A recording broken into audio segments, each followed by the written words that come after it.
Glass ceiling shattered. Part 1. I still remember the exact shade of Victoria Bennett's lipstick the day she declared war on me, a blood red that matched the fury in her eyes. In the fluorescent lighting of Apex Innovations' 32nd floor conference room in downtown Chicago, that color seemed to glow with radioactive intensity. "Lauren, this presentation is completely inadequate," she said, her manicured nails drumming against my quarterly marketing report. 20 pairs of eyes darted between us, and I felt my cheeks burn. "If this is your best work, perhaps we need to reevaluate your position on this team. I'm Lauren Chen, 34, Marketing Director at Apex, or at least I was at that moment. 8 years of climbing the corporate ladder, 3 successful product launches, and countless late nights had brought me to this position. I'd earned it. But Victoria had only been our Chief Marketing Officer for 6 months, swooping in from our competitor with a hurricane of changes and a thinly veiled disdain for anyone who'd been at Apex before her arrival. "I followed the exact framework we discussed last week," I replied, keeping my voice steady despite the earthquake happening inside my chest. "These numbers reflect the reality of our Q3 performance." Victoria's smile was a perfect crescent of condescension. "The reality, Lauren, is that I expected innovation, not excuses. We'll discuss this further in my office." As the meeting disbanded, my colleague Marcus leaned over. "Don't take it personally," he whispered. "She's been gunning for everyone from the old guard." "Easy for you to say," I muttered. "Your department isn't under her direct supervision." Marcus squeezed my shoulder sympathetically. "True. But remember the Thompson account. You saved that disaster when nobody else could. Your work speaks for itself." I wished I shared his confidence. The Thompson account had been a miracle, a last-minute pivot that turned a failing campaign into our biggest success of the year. But Victoria had conveniently been on vacation that week, and the credit had somehow morphed into a team effort by the time she returned. Later that afternoon, I sat across from Victoria in her immaculate office, with its view of Lake Michigan and carefully curated decor that screamed, "I belong here more than you do." The marketing mock-ups I'd spent the weekend perfecting were spread between us like evidence at a crime scene. "Lauren, I'll be direct," Victoria said, crossing her legs. "Your work lacks vision. The board expects growth, and I promised them results. My team has increased engagement by 43% since last year," I countered, sliding forward the data she'd overlooked. "Numbers can be manipulated," she dismissed with a wave. "I need someone who understands the future of this industry, not just its past." The subtext was clear. She wanted me gone. "I've given everything to this company," I said, my voice betraying more emotion than I intended. "My ideas built half the campaigns we're currently running." Victoria leaned forward, her voice dropping to a near whisper. "Let me give you some friendly advice. Companies evolve. People get left behind. It's nothing personal, it's business." But the gleam in her eye told a different story. This was personal. I just couldn't figure out why. As I left her office, my phone buzzed with a text from my sister May. "How'd the big presentation go?" I didn't answer immediately. What could I say? That after 8 years of dedication, I was being systematically undermined. That my boss seemed determined to erase my contributions and replace me with someone from her own network. Instead, I texted back, "Rain check on dinner tonight. Need to work late." The truth was I needed a plan. Victoria Bennett had declared war, and surrendering wasn't an option. I'd built my career at Apex, forged relationships with clients who trusted me, and developed strategies that worked. If Victoria wanted me gone, she'd have to try harder than passive-aggressive comments and impossible standards. What I didn't know then was just how far she was willing to go, or that her campaign against me would accidentally set me on a path that neither of us could have predicted. As I rode the elevator down to the parking garage that evening, I made a decision. If this was war, I needed intelligence.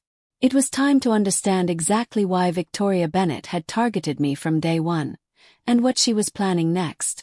Little did I know, the answers would be more shocking than I could have imagined, and the battlefield was about to expand far beyond our marketing department skirmishes. Part 2. For the next 2 weeks, I walked on eggshells. Victoria's criticism became a constant backdrop to my workday. Nothing was good enough, fast enough, or innovative enough. Meanwhile, she paraded her new hire, Brent Whitaker, around the office like he was marketing Jesus himself.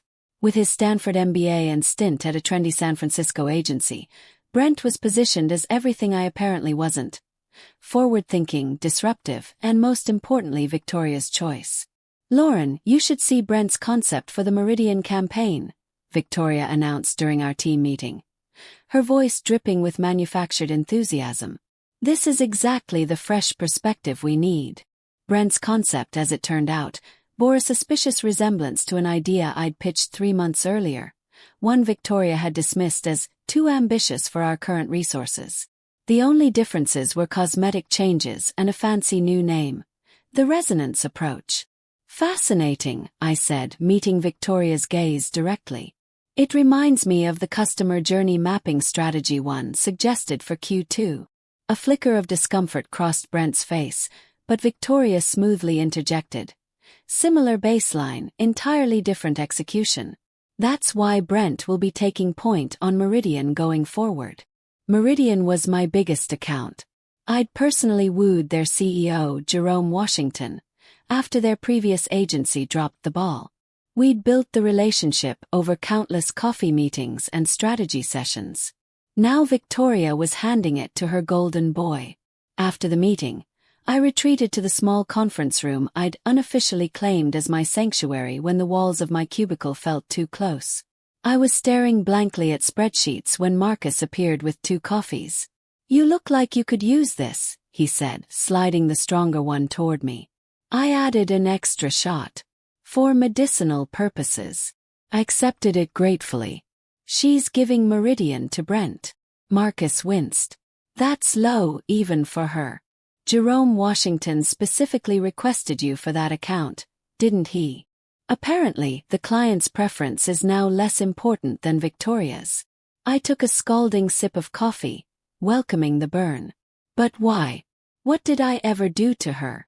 Marcus hesitated, glancing toward the door before lowering his voice. "You haven't heard the rumors about her last position at Stratus Marketing.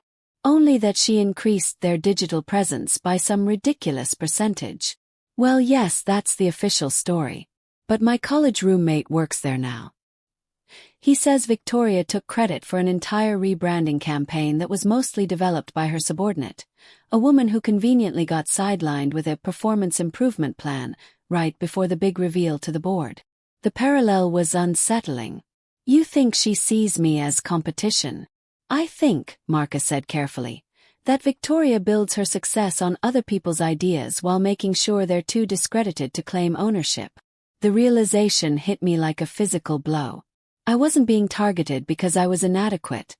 I was being targeted because Victoria saw something in me that threatened her. That night I couldn't sleep. I scrolled through old emails, presentations, campaigns, looking for patterns, for anything that might help me understand what was coming next. Around 2 a.m. I found it. An email chain between Victoria and the executive team, accidentally included in a forwarded message about budget approvals. "We need to discuss restructuring the marketing department," Victoria had written. "Our current configuration has redundancies that impact our agility. I've drafted a new organizational chart with recommended changes." The attachment wasn't included, but I didn't need to see it to know my name was probably listed under redundancies. She wasn't just trying to diminish me. She was laying groundwork to eliminate my position entirely. I forwarded the email to my personal account, my hands shaking. This wasn't just career sabotage, it felt like gaslighting. For weeks, Victoria had been implying that my performance wasn't meeting standards, when in reality, she'd planned to push me out from the beginning. The next morning, with dark circles under my eyes hidden by concealer, I arrived at the office earlier than usual. I needed allies, information, and most importantly a strategy. If Victoria wanted to play dirty, she'd picked the wrong opponent. My first move was to request meetings with all my major clients, ostensibly for quarterly reviews. In reality, I needed to strengthen those relationships and document, in writing, their satisfaction with my work. Jerome Washington from Meridian was particularly vocal. "Lauren, you're the reason we stayed with Apex," he said firmly during our lunch. "Your strategy doubled our conversion rates. If anything changes with our account management, I want to know immediately." I carefully noted his comments in my follow-up email, copying the appropriate executives, though notably not Victoria. Paper trails were becoming my new best friend. My second move was riskier. I approached Diane from HR, not officially but during a chance encounter at the coffee shop across from our building.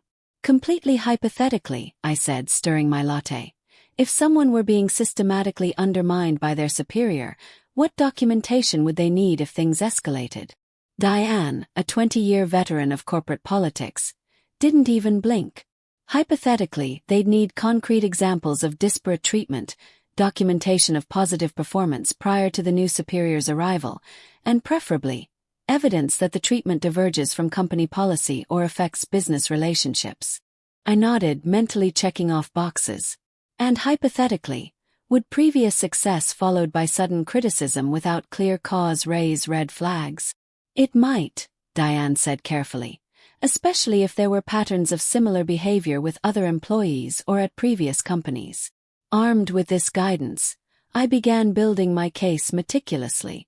I scheduled one-on-ones with team members, documented every interaction with Victoria, and kept copies of all my work, both what was approved and what was rejected. But Victoria was moving faster than I anticipated. 2 days later, she called me into her office where I found not just her, but also Ryan Daniels, our head of HR. "Lauren," Victoria began, her expression a masterpiece of manufactured concern, "we've asked you here because we're worried about some recent incidents."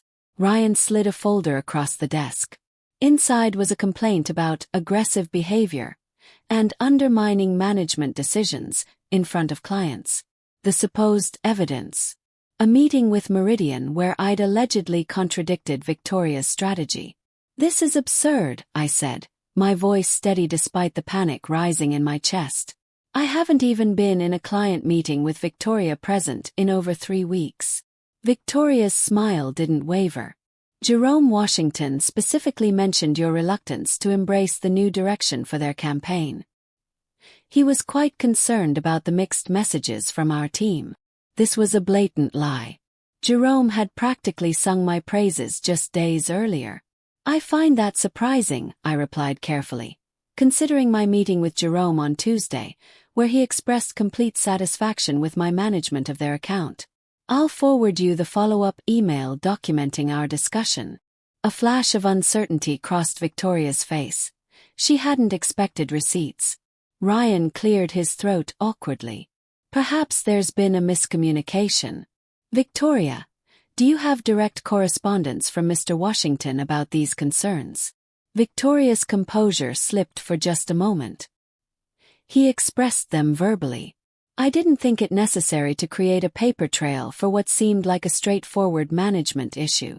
I maintained a neutral expression, but internally, I was cataloging every word. Victoria had just made her first tactical error.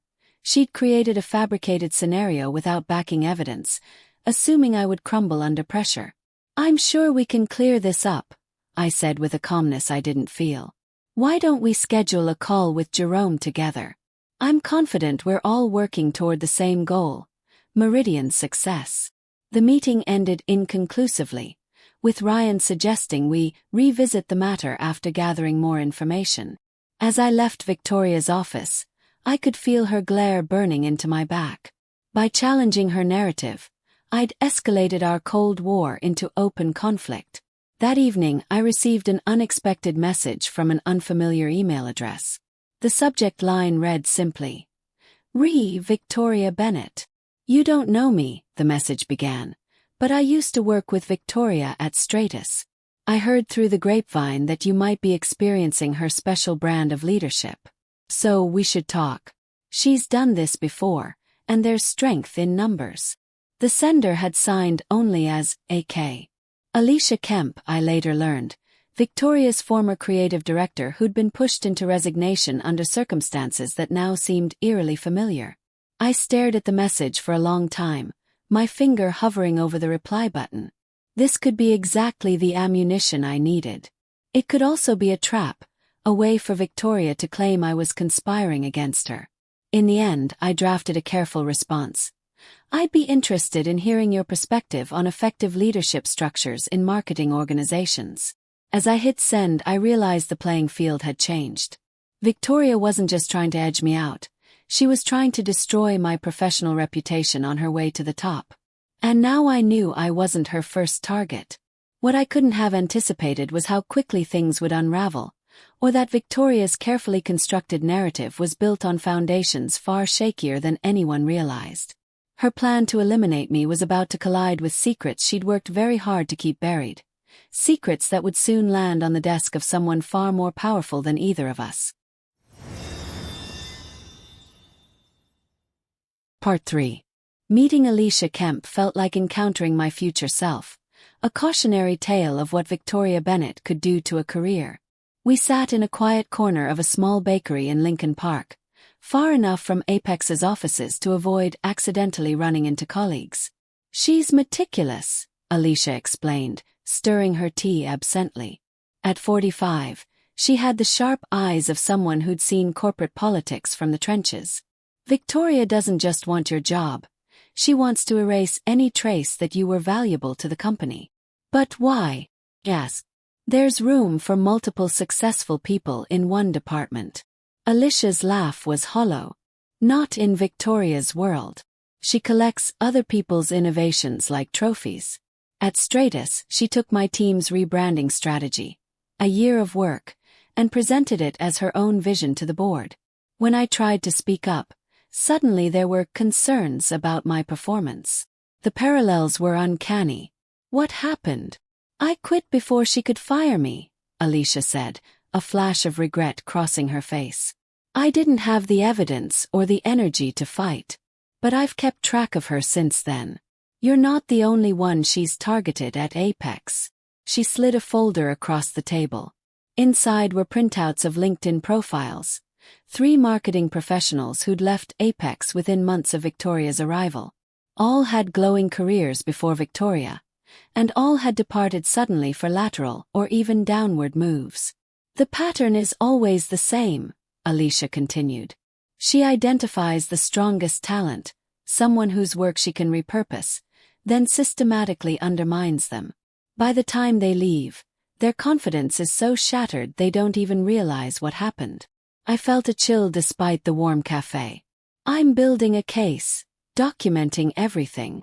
"That's a start, but Victoria is well practiced at covering her tracks.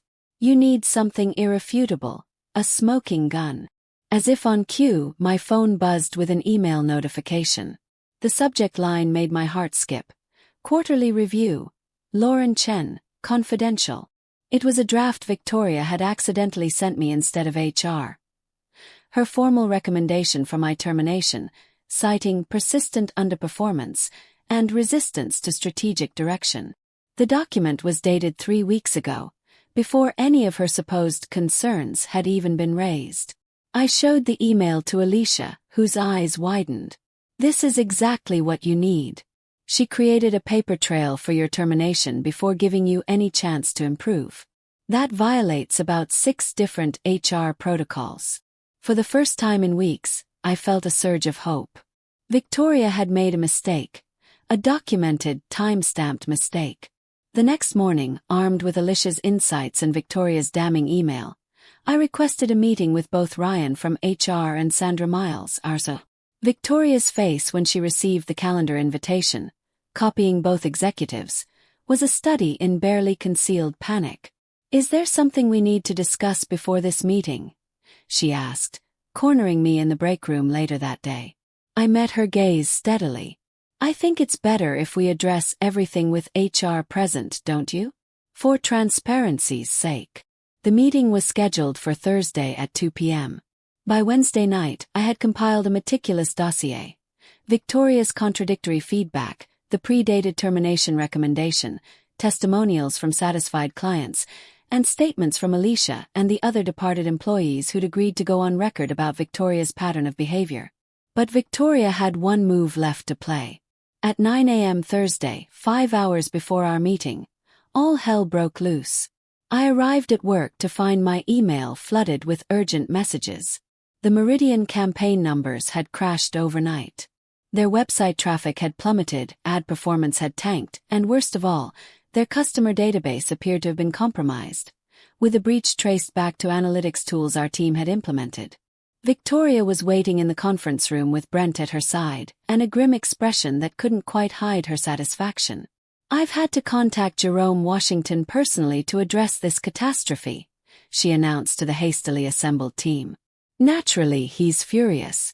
Years of customer data potentially exposed because someone," her eyes landed meaningfully on me, "failed to follow security protocols during implementation." My blood ran cold. I had personally overseen the Meridian Analytics setup, following our security team specifications to the letter. A breach was nearly impossible unless... When exactly did these issues begin? I asked, my mind racing. "Approximately midnight," Brent replied, looking suspiciously rehearsed. "The first alerts came through around 12:20 a.m. Midnight. When normal people were sleeping. When the office was empty. When no one would notice someone logging in with borrowed credentials." "That's interesting," I said slowly, "considering I implemented those tools using Meridian's own secure server environment. Any changes would require approval through their system, which creates automatic logs." Victoria's smile faltered slightly. "Well, clearly something went wrong with your initial setup. The timestamps don't lie." "No, they don't," I agreed. "And neither do access logs. Before we proceed, I'd like our security team to pull the records of who accessed the Meridian systems last night." Victoria's face hardened. "That's unnecessary. We need to focus on damage control, not finger-pointing." But I was already texting Marcus, who had a friend in IT security. Need urgent favor. Who accessed Meridian systems between 11 p.m. to 1 a.m.? Emergency. The next 3 hours were chaos. Jerome Washington arrived in person, his normally friendly demeanor replaced with cold fury. Victoria positioned herself as the savior, promising to personally oversee the recovery while unsubtle suggesting that oversight failures in the marketing department, meaning me, had created the vulnerability. My scheduled meeting with HR and the COO was postponed indefinitely, in light of the crisis. Victoria had successfully diverted attention from her own misconduct by creating a larger emergency, one designed to destroy my professional reputation completely. But she had made a critical miscalculation. At 1:37 p.m., my phone buzzed with a message from Marcus. Holy shit. Remote login to Meridian systems at 11:52 p.m. Credentials used. B. Whitaker. Accessing files he shouldn't have permission for. I felt a surge of adrenaline. It wasn't definitive proof. Brent could claim his credentials were stolen, but it was enough to raise serious questions. Then came the second message. Security camera footage shows someone entering building at 11:30 p.m. using executive elevator access. Guess who has that after hours? Not Brent. The executive elevator required a special keycard. Victoria, as CMO, was one of the few people with that privilege. I forwarded these messages to Sandra Miles directly, with a single line. Regarding Meridian situation, urgent security concern requires immediate attention. At 1:45 p.m., Sandra's executive assistant appeared at my desk. "Ms. Miles would like to see you now." Victoria was already in Sandra's office when I arrived, mid-sentence in what appeared to be an explanation of how my negligence had created the Meridian disaster. She faltered when she saw me. "Lauren," Sandra said coolly, "please join us." Victoria was just explaining the situation. I sat down calmly, placing my phone on the table. "I believe I can shed some additional light on what happened. With your permission, I'd like security to join us." Victoria's face drained of color. "That's hardly necessary for a marketing issue. This isn't just a marketing issue, I interrupted. This appears to be a deliberate security breach using stolen credentials. A criminal matter. Sandra's eyes narrowed. Explain. I laid out the timeline. The convenient crisis appearing hours before my HR meeting, the access logs showing Brent's credentials used at midnight, and the security footage showing someone with executive elevator access entering the building when both Brent and I were demonstrably elsewhere. That's preposterous, Victoria sputtered. You're creating conspiracy theories to deflect from your own failures. But Sandra was already reaching for her phone. Greg, I need the security footage from the executive elevator last night, around 11:30 p.m. And pull the access logs for the Meridian account. She looked at Victoria. If Lauren's allegations are false, we'll address that accordingly. But if someone deliberately compromised a client's data, the room temperature seemed to drop 10 degrees. While we waited, I quietly slid my dossier across to Sandra, the evidence I'd compiled for our now-cancelled HR meeting. You might find this relevant to the current situation, I said softly. Sandra's expression remained neutral as she scanned the documents, but I noticed her posture stiffen when she reached Victoria's predated termination recommendation. 20 excruciating minutes later, Greg from security arrived with a tablet. I've got the footage you requested, Ms. Miles. The video was grainy but unmistakable. Victoria Bennett entering the building at 11:28 p.m., using the executive elevator. Perhaps you'd like to revise your statement, Sandra said to Victoria, her voice glacial. What followed was the most spectacular corporate meltdown I've ever witnessed. Victoria cycled through denial, deflection, and eventually, a stunning attempt to justify her actions as testing system vulnerabilities. When confronted with the evidence that she had been systematically undermining multiple employees, she pivoted to claiming she was challenging underperformers to rise to higher standards. By 4 p.m., Victoria was escorted from the building, her personal items to be packed and delivered later. Brent, upon being questioned separately, crumbled immediately, admitting Victoria had pressured him into providing his credentials while promising to take care of him in the new departmental structure. As the dust settled, Sandra asked me to stay behind in her office. This is quite a file you've compiled, she said, tapping my dossier. Very thorough. I believe in being prepared, I replied simply. Sandra studied me with new interest. You know, the board has been concerned about our company culture for some time. This situation with Victoria highlights significant flaws in our oversight and accountability systems. I nodded, unsure where she was going with this. We need someone who understands these vulnerabilities from the inside, someone who can help us rebuild trust and integrity across departments. She leaned forward. The board is creating a new position, Chief Ethics and Culture Officer, reporting directly to them. Given what you've demonstrated here, I'd like to recommend you for consideration. My mind reeled. That's not at all what I expected. Sandra's laugh was genuine. I imagine not. But crisis reveals character, Lauren. Victoria showed hers. You showed yours. She smiled. Think about it. The board meets next Tuesday. I'd like you to present your vision for how we can prevent this kind of situation in the future. As I left Sandra's office in a daze, my phone buzzed with a text from Marcus. Asterisk heard the news. Victory drinks tonight. Asterisk. I smiled for what felt like the first time in months. Asterisk definitely. And I might have some news of my own to share. Asterisk. The following Tuesday, I stood before Apex's board of directors. 12 people who held the fate of my career in their hands. Among them was Jerome Washington, who I was surprised to learn had recently joined as an external director. He smiled warmly when our eyes met. Ms. Chen. Good to see you under better circumstances. As I presented my vision for ethical leadership and cultural accountability at Apex, I realized something profound had shifted. Victoria had tried to eliminate me because she saw me as competition, someone whose light might dim her own.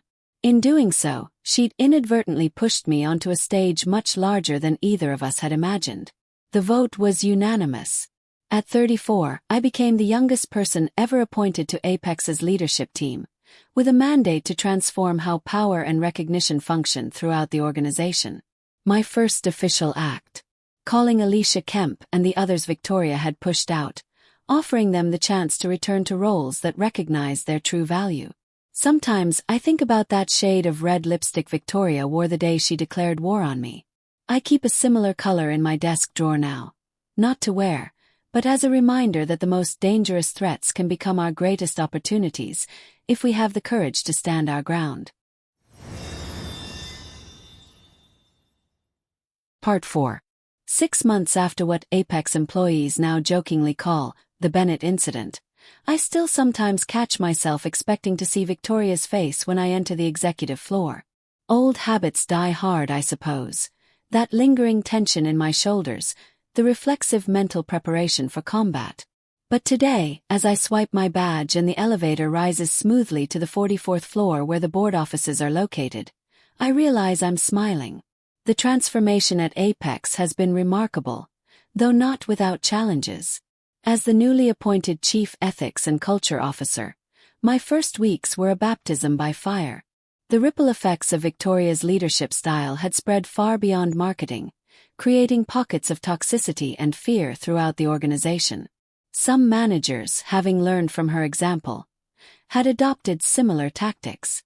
Others had become so risk-averse they could barely make decisions without triple-checking with their superiors. How exactly do you plan to measure ethics? That was the first question thrown at me during my initial board presentation after accepting the position. It came from Harrison Wells, our oldest board member, a traditional finance guy who viewed anything without clear ROI metrics with deep suspicion. The same way we measure the cost of its absence, I'd replied. Turnover rates, recruitment costs, productivity metrics, and most importantly, innovation outcomes. Toxic leadership doesn't just hurt feelings, Mr. Wells. It decimates the bottom line. I'd then presented the data. Departments under leaders with Victoria's management style showed 34% higher turnover, 28% lower innovation output, and significantly reduced collaboration across teams. We've been hemorrhaging talent and ideas, I concluded. I intend to stop the bleeding. Harrison had looked skeptical but nodded. 6 months, he'd said. Show me results in 6 months. Today marked exactly 6 months, and I was ready with those results. As I settled into my office, still somewhat surreal with its floor-to-ceiling windows overlooking the Chicago skyline, my assistant Zoe brought in my morning coffee. The quarterly engagement survey results just came in, she announced, sliding a tablet across my desk. HR says to tell you they're unprecedented. I scrolled through the data, feeling a surge of validation. Employee engagement up 27% company-wide. Interdepartmental collaboration increased by 31%. Voluntary turnover down by almost half. This is incredible, I murmured. Also, Zoe added with a small smile, Alicia Kemp is waiting in the conference room. She says she has something to show you before the board meeting. Alicia had been my first major hire, brought back to lead our creative department with the full support of the executive team. The formal apology she'd received, along with back pay for the bonuses she'd missed after her forced departure, had made headlines in industry publications. More importantly, it had sent a clear message throughout Apex. Accountability now flowed in all directions. I found her in the small conference room, surrounded by presentation boards. There she is, Alicia said warmly. The woman who launched 1,000 workplace policy revisions. I laughed. Please don't call me that in front of the board. Harrison Wells already thinks I'm running some kind of corporate feelings workshop. Well, these might change his mind. She gestured to the boards. Our pitch for the Westlake account. They're going to love it. Westlake Industries was the white whale every agency in Chicago had been chasing for years. A pharmaceutical giant with marketing budgets that made executives weak at the knees. Under Victoria, we hadn't even been on their radar. I studied the campaign materials, genuinely impressed. This is brilliant, Alicia. The patient-centered approach with the data integration. I shook my head in admiration. How did the test groups respond? Off the charts positive. But that's not the best part. She pulled out her phone and showed me an email. Westlake wants exclusivity. 3-year contract if we can deliver the full package. I calculated quickly. That would push us past our annual target in one deal. Alicia nodded, her eyes bright. Turns out, when you let creative people actually be creative instead of living in fear, magic happens.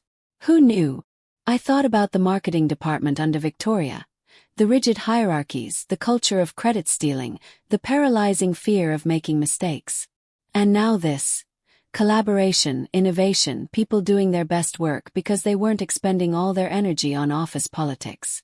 I knew you'd turn things around, I said sincerely. But this exceeds even my optimistic projections. Alicia's expression turned serious. It's not just me, Lauren. It's what you've built here. People aren't afraid anymore. They're bringing their whole selves to work. She glanced at her watch. Speaking of which, shouldn't you be heading to your big board presentation? The boardroom at Apex has intimidated generations of executives with its imposing mahogany table and stern portraits of founders long departed. But as I set up my presentation, I felt only a calm confidence. The data spoke for itself. When the board members filed in, I noticed something had changed since my last quarterly presentation. There were new faces, more diverse ones, including 2 women who hadn't been there before. Sandra Miles, now our CEO after the previous one stepped down amid the Victoria fallout, introduced them. Lauren, I'd like you to meet our newest board members. Dr. Kamala Rao from Stanford Business School, specializing in organizational psychology, and Maria Gonzalez, former CHRO at Westlake Industries. I nearly dropped my tablet at the mention of Westlake. Westlake. That's quite a coincidence. Maria smiled knowingly. Not entirely. I've been watching Apex's transformation with great interest. The changes you've implemented here align perfectly with what I was trying to achieve at Westlake for years. Harrison Wells cleared his throat impatiently. Perhaps we could begin the actual meeting. Despite his gruff tone, I noticed he seemed less adversarial than usual. My presentation was comprehensive but concise. The metrics of our cultural transformation, the financial impacts, the improvements in recruitment and retention. I concluded with the Westlake pitch and their interest in an exclusive contract. In summary, I said, the ethical workplace isn't just a feel-good initiative. It's a competitive advantage.